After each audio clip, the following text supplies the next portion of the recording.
Hola, buenas tardes a todos, ¿cómo están? Espero que se encuentren todos muy bien. Hoy vamos a hacer la séptima clase a través de un video. ¿Sí? Les preparé el material en un video y les voy a dejar algunos links y páginas para que exploren. También al final les cuento cuáles son las actividades que pensé para esta clase. La semana pasada arrancamos a trabajar sobre el concepto de desarrollo y las teorías que van explicando de diferente manera cómo se suceden los cambios psicológicos a través del tiempo, psicológicos, motrices, etc. Y hoy quiero que veamos a la luz de esas dimensiones cómo se va sucediendo el desarrollo. Por ejemplo, en la dimensión motriz, en la dimensión cognitiva, en la dimensión emocional, social, y en particular quiero focalizarme en el tema del lenguaje. Condensa un poco los cambios más importantes que se producen desde el nacimiento hasta los 6 años en las distintas dimensiones, en el desarrollo motor, cognitivo, a nivel social y emocional y en el lenguaje. En particular, por ahí quería mencionarles, para que lo vayamos viendo a la luz de lo que trabajamos la semana anterior, que entre el nacimiento, digamos, y el primer y segundo año de vida, lo que correspondería a la etapa oral en Freud o al periodo sensorio-motor en Piaget, se producen muchísimos cambios en todos los niveles o en todas las dimensiones. En lo motriz pasa un bebé de tener una serie de reflejos innatos, como el de succión, el de prensión, el de hociqueo, que lo ayudan a la supervivencia, a gatear, sostener su cabeza, sentarse por sí solo, caminar, ¿no? Correr, etc. En sus relaciones sociales, los cambios más grandes se van a dar en la presencia de los otros, en tanto distinguir primero un rostro humano, una voz humana, para después empezar a distinguir cuáles son los rostros humanos conocidos de los que no lo son. Hacia los 2 años de vida se empieza a dar el proceso de separación e individuación. El niño, a través de la marcha, por ejemplo, puede ejercitar esto de separarse de sus padres y volver hacia ellos. A partir de los 2 a 3, 4 años, el lenguaje es el que toma primacía en el desarrollo. Primacía no porque no estuviese antes, sino porque aparece la palabra ya desde una estructura más armada. Utiliza el lenguaje como un recurso para hacerse entender y solicitar lo que quiere y lo que necesita, y también para preguntar por aquello que no comprende. Ya en esta etapa estamos hablando del periodo preoperacional concreto.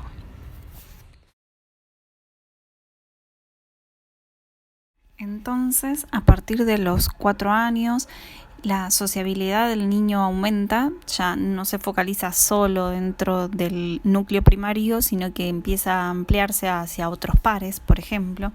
Y en lo que respecta al desarrollo del ámbito motriz y del ámbito físico, el crecimiento es notoriamente diferenciado. Los niños tienen mayor control de su cuerpo, la motricidad fina le permite empezar a escribir y a dominar el dibujo con mayor precisión y con mejor detalle, coordinan y sincronizan sus movimientos. También recordemos, como mencionamos la semana anterior, que para Erikson esta es la etapa de la laboriosidad, es decir, que es un periodo de suma actividad para los chicos, tanto dentro del hogar como por fuera. Por eso el juego es más físico y toma gran importancia tanto en las niñas como en los niños. En esta etapa entonces de desarrollo emocional y social, los niños siguen teniendo como principales transmisores de las normas y las conductas a los padres, pero su mundo se amplía al mundo de los amigos. La parte de la interacción social con sus amigos es fundamental. Puede ser que elijan actividades deportivas que los vinculen con otros pares, y también tenemos que relacionarlos o no olvidarnos que esta etapa entre los 6 y los 12 años corresponde a lo que Freud llama la latencia y lo que se refiere al periodo de las operaciones concretas en Piaget. Como decíamos, en lo que respecta a la integración psicosocial y a la ampliación del mundo, en el niño se establecen las pautas culturales, morales o de normas de convivencia que se expresan en el respeto, en la tolerancia, en el compañerismo, en el aprender a compartir. Por eso aquellos que son transmisores de la ley, como los docentes, los padres, etcétera, tienen una relevancia importante en la administración de la justicia.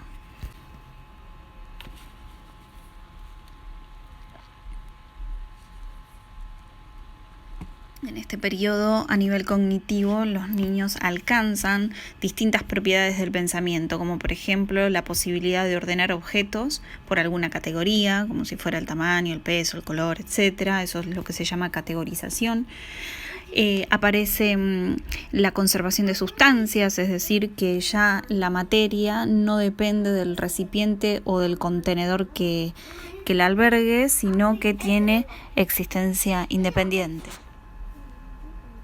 Ya hacia el final de esta etapa, los chicos empiezan a ingresar en la pubertad con los cambios físicos esperables y propios de esa etapa que los va a adentrar en la adolescencia. Bueno, ahora que hicimos este repaso por las distintas dimensiones del desarrollo, quisiera que nos focalicemos en el lenguaje en particular, en la adquisición del lenguaje. Para eso recordemos algo que vimos las semanas anteriores. Las teorías mecanicistas son aquellas como el conductismo, por ejemplo, donde plantean que el aprendizaje se da o se produce a través de los estímulos y las respuestas. Para ellos o para estas teorías, la adquisición del lenguaje es a través de la imitación. El niño imita vocablos o sonidos que al reproducirlos, quien le enseña refuerza esa conducta con un premio y de esa manera se adquiere el lenguaje. Obviamente esta propuesta tiene críticas porque no termina de explicar acabadamente cómo es que un niño aprende otras palabras que no escuchó, por ejemplo. Que la capacidad para la adquisición del lenguaje es algo que traemos de manera innata, ¿sí? que proviene desde nuestro nacimiento. Y acá en particular, por ahí es interesante que pensemos en los trabajos de Noam Chomsky, porque él va a plantear que el niño trae una serie de elementos innatos que se ponen en juego con la experiencia lingüística. Es decir, que hay unos determinados recursos que son propios de los humanos que se ponen en juego en la interacción. Y esto es lo que va a dar el cimiento para la construcción del lenguaje. Entonces, para Vygotsky, el pensamiento verbal no es innato, o sea, no es algo que proviene de lo genético, sino que está determinado por lo histórico y lo cultural. Es decir que inicialmente el lenguaje infantil pasa por un momento de exterioridad.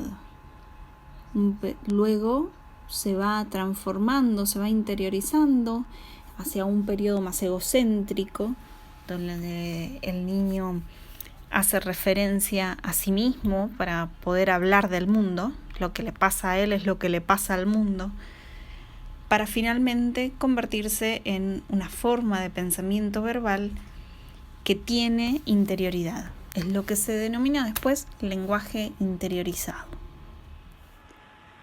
Bueno, ahora para seguir profundizando en esta idea, les dejo un video que quiero que vean que explica el desarrollo del lenguaje desde las distintas corrientes que estuvimos mencionando hasta ahora. Este es el video que tienen que ver y luego responder el cuestionario. Bueno, ahora sí los despido hasta la semana que viene. Si tienen alguna duda pueden consultar en el foro general. Por otra parte, no se olviden que tienen el recurso del glosario para ir completando. Lo que les pido es que en cada entrada agreguen su nombre y apellido, así yo puedo distinguir quiénes son los que están participando y con qué aporte. Por otro lado, solo les recuerdo que la semana que viene les estaré subiendo el trabajo práctico número 1, que es de manera grupal, y voy a utilizar los equipos que ustedes ya me informaron.